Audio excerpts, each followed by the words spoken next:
Sonko est inhumain et méchant. Dans le monde entier, aucun avocat n'a été agressé, sa maison brûlée, parce qu'il défendait ou il défend une personne contre un homme politique. C'est la première fois dans l'histoire du barreau, même l'ordre des avocats a sorti un communiqué qui ne l'acceptera plus. C'est la première fois qu'on s'attaque à la maison d'un avocat parce qu'il a pris un dossier contre un criminel. Le criminel dit, allez le tuer. Allez, il faut l'éliminer. Allez tuer Birima Ndiaye. Birima Ndiaye me fatigue. À Giancarlo de la TFM. Voilà les pratiques ignobles de cet homme qui est un danger ambulant. Je termine par une autre provocation de Sonko.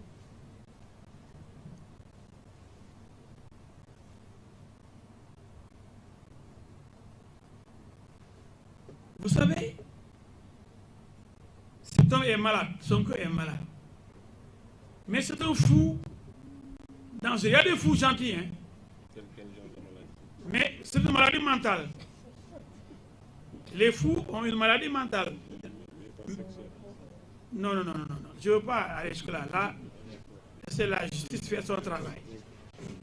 Moi, je m'occupe du fou Sonko. Je m'occupe du malade mental Sonko. Je m'occupe du criminel qui demande qu'on tue El Hadji Diouf Sonko. Qui demande qu'on tue Birima Ndiaye parce qu'il le fatigue Sonko. Qui demande qu'on brûle la maison de Antoine Diome, ministre de l'Intérieur. Je ne sais pas pourquoi d'ailleurs. Qui cherchait à brûler la maison d'un avocat, etc. Mais vraiment, nous, le Sénégal, c'est un pays de paix. Un pays de teranga. Mais avec Sonko, on ne connaît plus la teranga. Mais lui dit, j'avais dit que je termine par ce point de Sonko.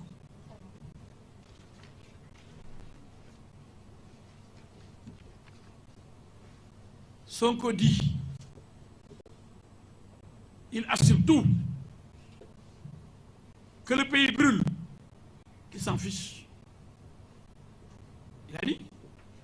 Il dit, si on me donne une gifle par la joue droite, je ne vais pas tendre la joue gauche. C'est ça qu'il a dit. Mais Sonko, mais vous savez que Sonko est un traître. Vous savez, et il a dit, il faut suivre son discours pendant la campagne présidentielle. Il a dit, si je gagne la présidentielle, je vais résilier les contrats de pétrole. Sonko ne voit que le pétrole et le gaz. Il sait que c'est des milliers de milliards. Dans 2 ans, on va produire. L'homme est omnibulé par les milliards du pétrole.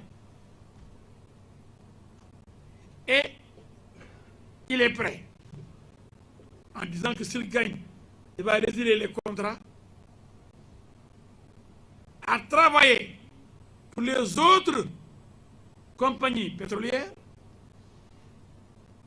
pour déstabiliser le Sénégal et leur donner notre pétrole. L'essentiel pour lui, c'est d'encaisser des milliards. C'est ça l'homme anti-système. Ça, c'est un traître qui est prêt à installer le bordel dans le pays, comme dans les autres pays où il y a du pétrole. Il y a des lobbies et les représentants, comme Sonko, qui sont des traîtres et qui sont prêts à vendre leur pays, à mettre le pays à feu et à sang, en disant, Seigneur Moutara, ici l'autre jour, il a répondu avant-hier que je ne veux pas de vos recommandations. Moi, je ne suis pas pour la paix. Quiconque me frappe, je le frappe. Lui, qui le frappe? Il n'a qu'à dire, j'ai frappé El Hadji Diouf, j'ai frappé Birima Ndiaye, j'ai frappé Auchan, j'ai frappé Total, Antoine Diome, etc. Est-ce que les gens que j'ai cités, est-ce qu'ils ont réagi? Est-ce que moi, j'ai brûlé la maison de Sonko? Est-ce que Birima Ndiaye s'est attaqué à la voiture de Sonko? Est-ce que Auchan a envoyé disons, des hommes de main ou des éléments de sécurité pour aller faire la fête à Sonko? Nous avons laissé la justice faire son travail. Et celui qui utilise le mot, la loi du talion, dent pour dent. Mais mon vrai, c'est lui seul qui fait tout, qui tue, qui massacre. Mais il veut donner l'impression à l'opinion que c'est lui qui est agressé. Celui qui subit des tueries dans son camp. Vous avez vu un membre de PASTEF tué durant ces événements du mois de mars? Un seul militant de PASTEF tué? Il va présenter des condoléances à des victimes qui n'appartiennent pas à son parti. Il va dire au marabout, la majorité là, ce sont des mourides, les gens là. Mais regardez-moi ça, n'a fait là encore. C'est pour pousser le marabout à être fâché. Les mourides sont majoritaires parmi les morts. Mais qui moi c'est d'arriver au point?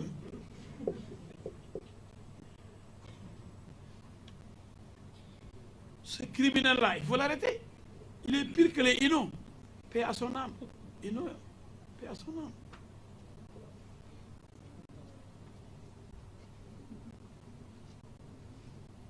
Alors, je veux dire que je vais terminer par ça parce que c'est extrêmement important.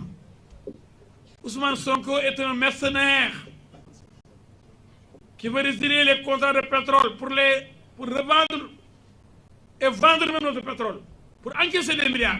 Il n'est mûr que par l'argent. Même les appels là, même quoi là, je ne sais pas comment ils trouvent ces mots tellement bizarres.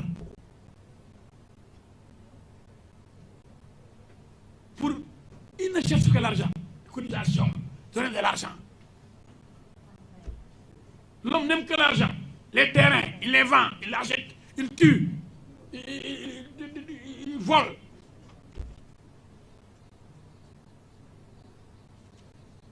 Moi, j'ai un dossier sur le domaine. Oui, il y a un dossier domanial concernant Ousmane Sonko. Oui, les terrains. Oui, Ousmane terrain. On appelle Ousmane terrain. Ousmane Souf. Il faut que ce soit d'off.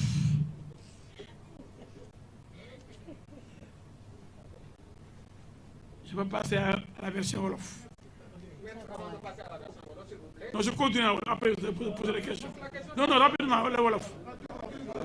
Bon, je suis nuyu mbooloo mi di nuyu journaliste yi di def tey bis bu rëy la bis bu màgg la di leen gërëm seen teewaay ndax bu ngeen gisee tey lii du waxtaan bu ordinaire du conférence de presse bu ordinaire ndax comme ni ngeen ko xamee fukki at tuuti na mais lu rëy la histoire